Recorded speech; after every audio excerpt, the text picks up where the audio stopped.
Bonjour, je suis Magali, bienvenue à vous. Nous continuons l'élaboration de l'album Souvenirs d'automne que j'ai décoré avec la collection de papiers digitaux Florgy Designs intitulée Sérénité automnale. Comme d'habitude, je vous mets tous les liens dans le descriptif de la vidéo. Nous prenons la page numéro 2, celle qui a un petit gousset de 0,5 sur la gauche.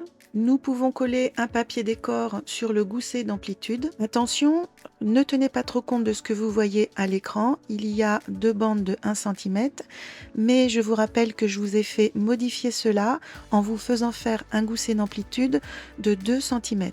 Vous aurez donc une bande de 23 sur un petit peu moins de 2 cm. N'oubliez pas d'ancrer avant de coller. On ne met rien sur la pâte de collage totalement à gauche puisque c'est cette partie qui sera en contact avec la tranche de l'album. J'ai déjà choisi mes papiers. Il vous faut un premier papier décor de 10,5 sur 5,3 très précisément. Tous les papiers sont ancrés et vient se poser dessus un word art de la collection qui mesure 9 par 3,7. Un deuxième grand papier décor vient s'insérer sur le bas de la page. Il fait 10,5 sur 17,5. Et la petite pochette de la collection de Aude qui fait 9 par 9, hors pâte de collage évidemment, qui viendra se positionner totalement sur le bas, bien aligné sur le petit papier décor du dessous. On peut mettre le sentiment en volume, alors vraiment avec des mousses très peu épaisses. C'est vraiment histoire de donner un petit effet de volume. Ça va se voir, mais en même temps, ça ne va pas rajouter trop d'épaisseur à l'album. Donc moi, je suis assez généreuse avec ces petites mousses 3D. J'y vais joyeusement et j'en mets un peu partout. Voici le résultat une fois que tous les éléments sont collés. Il ne reste plus qu'à insérer des tags de la collection si vous en avez, mais on va quand même en réaliser un peu plus grand pour du journaling ou une photo hors standard. Il faut un papier basique, alors pas le même papier que l'on utilise pour la structure des pages. Idéalement, il ne faut pas qu'il fasse plus de 160 grammes. Et il mesure 9,5 sur 15 cm. On va biseauter les angles du haut en prenant des mesures. Sur les 9,5 de chaque côté, on fait une petite marque à 2 cm. Dans l'autre sens, on fait également une marque à 2 cm. Pour chaque côté, on découpe en diagonale en reliant les deux points. On gomme les traces de crayon.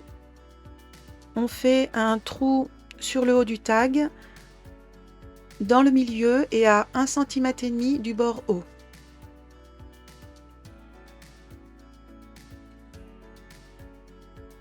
On ancre les bords et pour décorer le haut de ce tag recto verso, on vient découper deux morceaux dans du papier décor de 9 cm sur 2 cm. Et pour découper les mêmes biseaux que l'on a fait pour le tag, on procède de la même façon. En haut, on se met à 2 cm et on va venir découper en partant de notre marque vers l'angle bas du papier, puisqu'il fait 2 cm. On vérifie bien que le papier a les bonnes dimensions. Ensuite, on peut l'ancrer et on le colle.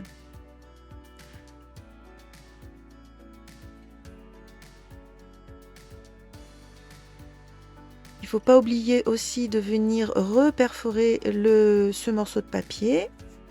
On peut ensuite s'occuper du deuxième, le découper, l'ancrer, le coller et venir de nouveau perforer.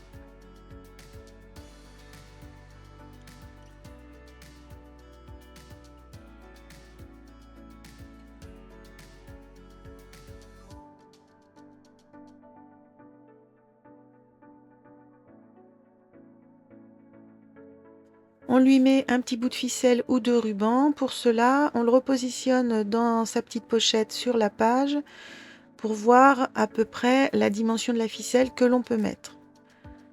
Pour ma part, je reprends le même ruban déjà utilisé pour le tag que l'on a fait dans les pochettes à souffler et je réutilise du coup la même colle pour ce type de matière.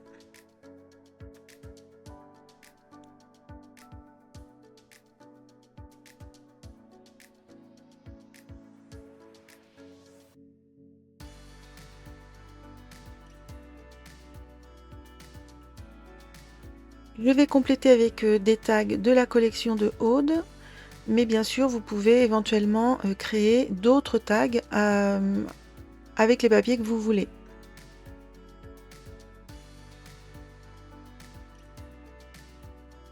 Une fois que j'ai fait mon choix, eh bien j'ancre les contours recto verso de ce tag et je rajoute une petite cordelette au niveau de l'œillet.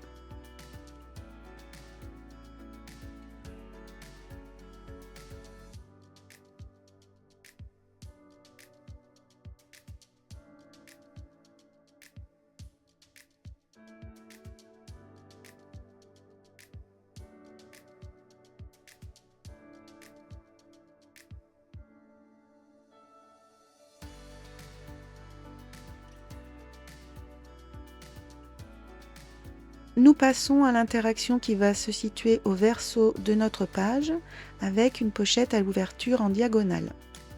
Il faut un morceau de 11 sur 15 et demi. Sur la gauche du papier, en partant du haut, on fait une petite marque à 9 cm. Et on vient ensuite découper en diagonale de cette petite marque à 9 vers la pointe de notre papier du côté droit. On obtient ce morceau sur lequel on vient faire un pli tout en haut de 1 cm. On marque bien le pli, on biseaute les angles de cette petite patte de collage. Elle viendra s'installer tout en haut de notre page, bien alignée à gauche. Il ne faut vraiment pas que ce petit volet gêne au niveau de la pliure de notre page. Et si c'est nécessaire, comme pour moi, il faut retirer les quelques millimètres en trop. Pour réaliser la pochette qui sera sur le bas de la page, on le fait directement dans un papier décor de 13 de large par 16 de hauteur. On fera sûrement des petites retouches, mais je préfère partir sur un peu plus grand et on viendra découper ensuite ce qu'il y a en trop.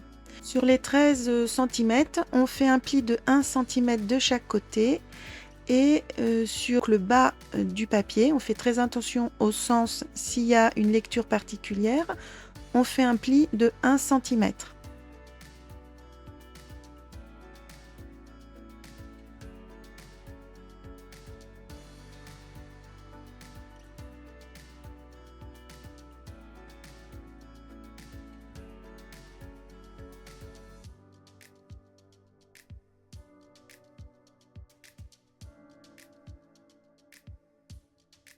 Donc on marque bien les plis et on découpe comme d'habitude, on biseaute tous les angles. On va devoir découper notre pochette comme ceci en diagonale pour venir raccord avec le rabat que l'on a fait tout à l'heure. Alors on passe bien les plis sous la pochette.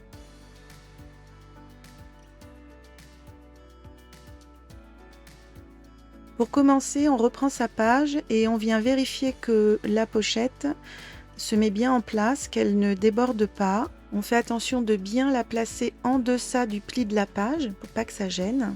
Et là, moi ça rate pas, ça déborde quand même un petit peu, donc pas de problème. Il suffit de resserrer la pâte de collage de quelques millimètres. Alors c'est pas facile parce que pour retordre un papier de 1 ou 2 mm, c'est pas évident. Moi je le fais à la main comme ça, à la force, mais vous pouvez très bien le refaire avec le massicot et le plioir du massicot. Bien sûr, on ne retouche qu'une seule pâte de collage. On ne va pas s'amuser à faire 1 mm pour chacune, on fait 2 mm pour la même. On replace notre petite pochette pour vérifier que maintenant tout va bien. Surtout au niveau du pli de la page, j'insiste bien. Ça a l'air bon. Ensuite, donc, on vient positionner par-dessus le volet, le rabat, en le mettant lui aussi parfaitement en place, tel qu'il sera quand il sera collé. Et on va venir mettre un coup de crayon le long de ce rabat. Ça va écrire sur notre pochette. et ça délimitera l'endroit où l'on viendra couper. Alors ça, c'est une des façons de faire, sauf que moi, je ne veux pas que le rabat vienne pile poil au niveau de la pochette. J'aimerais qu'il y ait un petit delta, on va dire, de 4-5 mm. Un espace en fait. Donc, au lieu de découper sur la ligne tracée, il faut découper 5 ou 4 mm en dessous de cette ligne. Il suffit donc de refaire un tracé 4 ou 5 mm en dessous de celui qu'on vient de réaliser.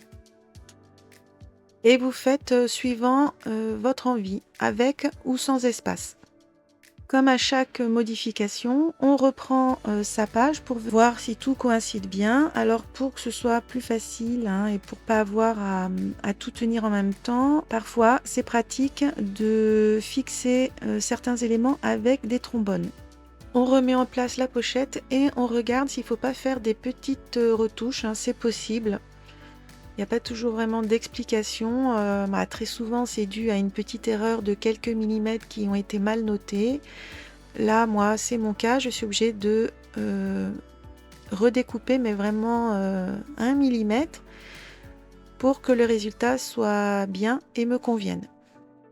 Quand tout est OK, on peut ancrer les bords de la pochette, puis on se met sur l'envers pour venir tracer une fente. On aligne le réglé bien parallèle sur la diagonale de la pochette et on vient faire des petites marques de chaque côté à 3 cm. On trace une première ligne et sur cette ligne, on va faire de nouveau une marque en son milieu. Ma technique, je repositionne le réglé sur le trait et je le cale bien contre la patte de collage de gauche. Il y a 10,4 entre les deux pattes de collage, donc mon milieu est de à peu près 5,2. Je reviens caler le réglé sur ce milieu et je fais une petite marque à 2,5 de part et d'autre de ce point. Et je viens tracer de nouveau une ligne un peu plus appuyée qui relie juste ces 3 points.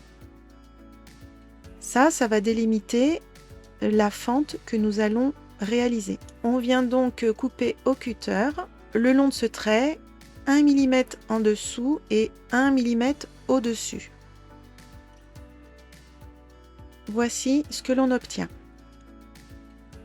On peut gommer les quelques traces restées au dos et on y va vraiment doucement pour pas risquer de déchirer au niveau de la fente parce que le papier est un peu plus fragile. Voici comment j'ai décidé de faire s'articuler les éléments. Des tags pourront venir s'insérer à l'arrière de la pochette. On va replier le rabat et pour maintenir ce rabat, un autre tag viendra s'insérer dans la fente. Il sera un peu plus large que mon gabarit actuel, il va prendre toute la largeur de la fente et on déterminera sa hauteur en fonction des papiers décor du rabat. Moi, je ne veux pas que les tags à l'intérieur de la pochette et le tag qui va bloquer le volet puissent se frotter. Je veux qu'il y ait une séparation entre les deux. On va donc venir coller à l'intérieur de notre pochette un morceau de papier décor, puisqu'on va le voir un petit peu à travers la fente, qui viendra faire cette séparation. Il faut un morceau de papier décor d'environ 12 par 12 cm. Sur les côtés, on fait un pli de 1 cm. Vérifiez ces mesures parce que en fonction des plis que vous avez réalisés, on a peut-être un tout petit delta. Le but finalement, c'est que ce morceau de papier vienne s'insérer très facilement à l'intérieur de notre pochette et qu'il ne vienne pas frotter sur les côtés. Et même en le glissant quasiment jusqu'en bas de la pochette, on ne vient pas complètement en bas du pli, il va forcément dépasser au niveau de la diagonale de l'autre côté. Il suffit simplement de venir faire une petite marque le long de la diagonale pour déterminer la partie à retirer. On voit dans un premier temps si ça se met plutôt bien en place et au moment de coller, il faudra venir faire glisser le papier de séparation le plus au bord possible de la diagonale. Donc on le fait ressortir et tout doucement on vient de glisser à la limite de la diagonale si on peut. En fait, ce sera mieux parce que si c'est bien collé à cet endroit-là, eh bien, on ne risque pas d'accrocher au moment où on viendra glisser les tags à l'arrière. Et on peut venir encoller les pattes de collage et tout fixer dans la pochette.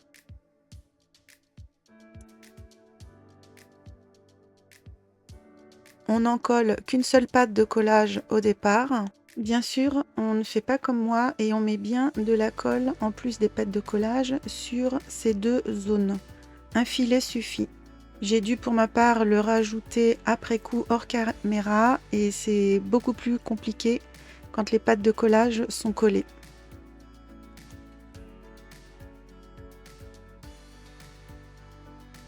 On peut coller le rabat sur le haut de la page, bien aligné en haut et sur la gauche.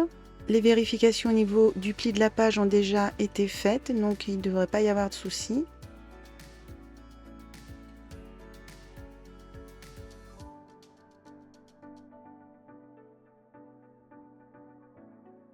Et avant de coller la pochette sur le bas, on va venir installer le décor sous le rabat. Mon choix est fait, c'est un morceau qui fait 10,7 de large pour ma part, parce que c'est la taille qu'il faut pour qu'il donne l'illusion qu'il rentre dans la pochette, par 16 cm de hauteur. Tout bien en place, on trace dessus la diagonale de la pochette et on va venir découper 1 ou 2 cm en dessous de cette ligne, un petit peu comme on l'a déjà fait juste avant pour découper notre pochette.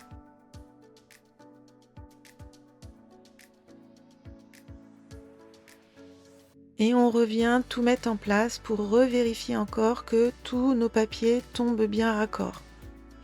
Faire éventuellement des modifs si nécessaire. Pour habiller d'un papier décor le dessus du rabat, ça va être un petit peu les mêmes techniques. On va venir positionner en dessous du rabat le papier décor que l'on souhaite mettre. Alors moi, il se trouve qu'à l'écran, je l'ai fait avec ce papier-là. Par la suite, j'ai changé d'avis. La largeur, pour moi, est toujours de 10,7. Donc on le positionne bien. On va remettre le rabat dessus et venir dessiner la diagonale. On va découper ce morceau et on le réajustera en largeur et éventuellement on redécoupera ou sur le haut du papier ou au niveau de la diagonale de façon à ce que cela fasse l'effet matage que l'on a fait jusqu'à présent. Voilà, et on repositionne sur notre support et moi là déjà je vois qu'il va falloir que je refasse des petites retouches. Le papier est un peu grand. Voici le papier que j'ai finalement installé. Quand tout est bon, on peut ancrer et coller. Sur le verso du rabat, il y a la place de mettre une photo 6 par 9. Alors moi, j'ai fait comme précédemment dans l'album un petit emplacement photo combiné avec un papier miroir qui fait 10,5 par 7,5. À l'intérieur, un papier basique qui fait 9, 7 par 6, 7.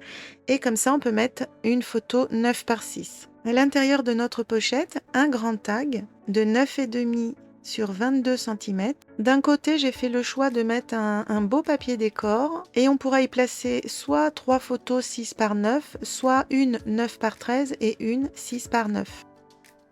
Pour le haut du tag, c'est exactement la même technique que ce que l'on a fait un petit peu plus tôt, avec des découpes en biseau à 2 cm, un petit papier décor tout en haut qui fait 9 par 2, un trou au centre en haut du tag à 1,5 cm en partant du haut, et moi j'ai rajouté un œillet papier recto verso pour amener un petit peu plus de déco, de volume. Pour la décoration de l'espace au-dessus de l'emplacement photo, il suffit de découper un rectangle dans un papier décor de 6 par 10 cm et vous le mettez en place, vous le présentez. Alors c'est peut-être quelque chose qu'il faut faire une fois que l'emplacement photo sera collé, parce que ce sera plus facile pour prendre les mesures.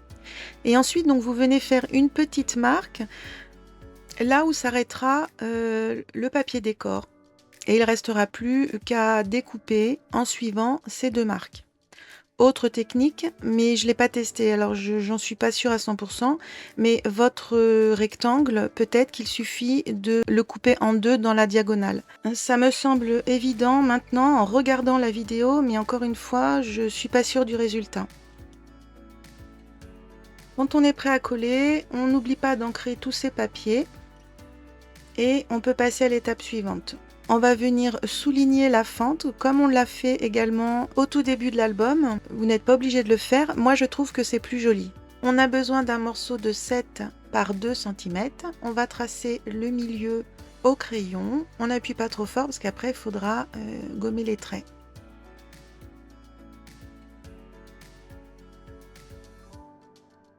On se repositionne sur ce trait et on fait une petite marque à 1 cm de chaque côté. Et vous voyez, quand on repositionne le petit papier au niveau de la fente, vous constatez que le trait que l'on vient de réaliser correspond pile poil à la longueur de la fente. Ça va être la partie qu'il va falloir découper au cutter 1 mm au-dessus de ce petit trait et 1 mm en dessous.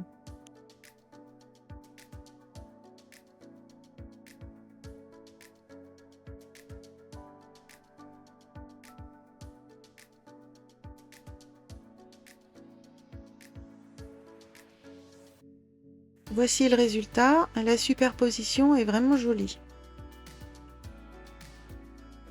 On n'oublie pas de gommer les traits tout doucement. Et pour apporter un petit peu de douceur, on arrondit tous les angles. On ancre et on peut coller.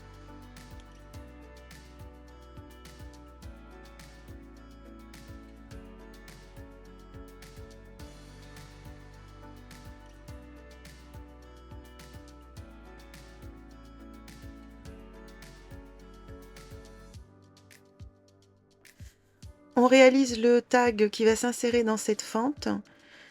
C'est un morceau d'une largeur de 4 cm. Pour la longueur, le mien fait 17,5. Ça, c'est peut-être quelque chose que vous pouvez déterminer, vous, en fonction du décor que vous allez mettre sur le rabat de la page. Il est recouvert recto verso avec deux papiers décor identiques qui ont 0,5 mm de moins que sa mesure de base, donc pour la largeur c'est 3,5. Et les papiers ont été ancrés et arrondis au niveau de tous les angles. Et j'ai travaillé la décoration et du rabat et du tag conjointement parce qu'en fait les différents éléments sur l'un et l'autre vont se superposer. Donc j'ai été obligée de réfléchir à une composition qui aille dans ce sens. Une fois que les éléments ont été choisis, on peut les ancrer, les coller et à la toute fin, sur mon tag, j'ai fait un petit trou dans l'angle gauche et je suis venue y passer une petite ficelle et comme ça, c'est un peu plus facile de le manipuler.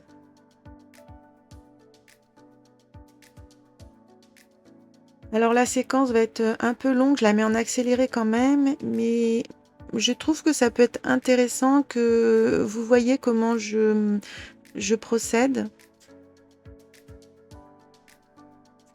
Ce sont des choses que je filme pas forcément complètement.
Et sur la toute fin, j'ai rajouté ce très joli nœud de la collection de Aude et la petite étiquette avec le mot pour équilibrer l'ensemble. On peut continuer le travail sur la page de droite avec un papier décor de 10,5 sur 23 cm. Il est ancré sur tous ses contours et on va venir y coller un transparent imprimé ou du rhodoïde mesurant 10,5 cm également de largeur. Pour la longueur, elle n'est pas encore tout à fait déterminée, elle n'excédera pas les 23 cm, donc on peut se laisser le temps de venir le raccourcir après. Sur le haut du transparent, on fait un pli de 1 ou 1,5 cm. Alors le plastique, en tous les cas, celui-ci est un peu dur à plier. Il faut vraiment bien insister avec le plioir. Et on va insérer la pâte de collage de notre imprimé à l'arrière de notre papier décor.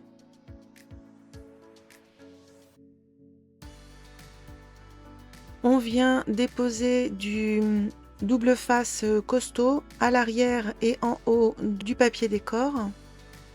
Alors moi, le papier décor n'a pas de sens, hein. C'est pour ça que je vous dis en haut, au cas où le vôtre aurait un sens de lecture.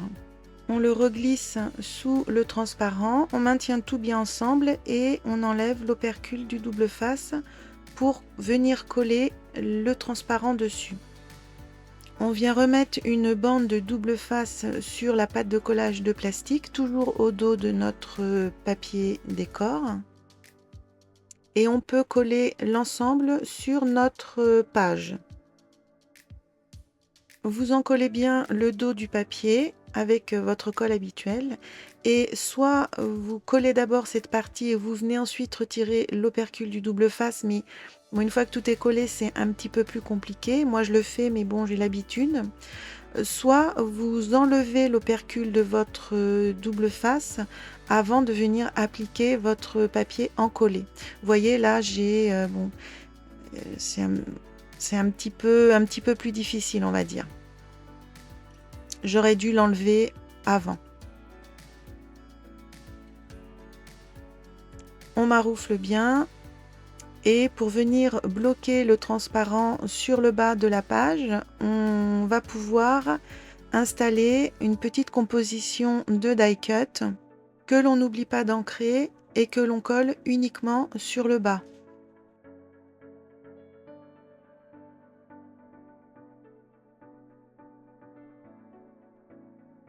Ensuite, il faut vraiment attendre que la colle ait bien eu le temps de prendre et qu'elle ait bien séché avant de venir réinsérer à l'intérieur notre transparent.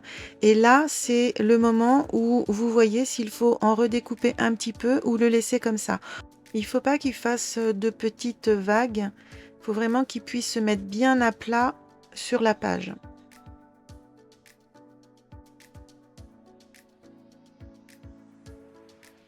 On va pouvoir venir glisser des tags ou des cartes de la collection ou pas. Et on peut également, comme on l'a fait précédemment, fabriquer soi-même ses propres tags. Ici, j'en ai réalisé un qui fait 9 cm sur 19. Et comme tous les autres, le biseau est à 2 cm de chaque côté. Le papier décor du haut mesure cette fois-ci 3 cm et non pas 2 comme les fois précédentes. Donc il ne faudra pas se tromper et bien marquer 2 cm de tous les côtés pour faire son biseau. Et une petite ficelle a été rajoutée sur le haut. On n'oublie pas d'ancrer également tous les bords. Ils viennent s'insérer comme ceci et le plastique les maintient bien en place.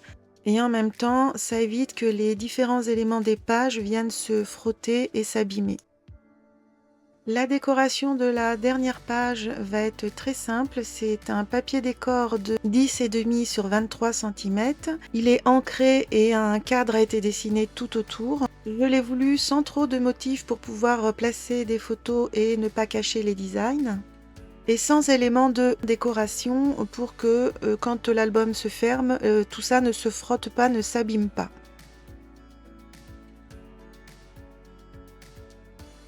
La séance s'achève ici. Il nous restera encore la page pop-up ainsi que des petits détails par-ci par-là. Et je vous dis donc à très vite pour la suite et la fin de ce tutoriel.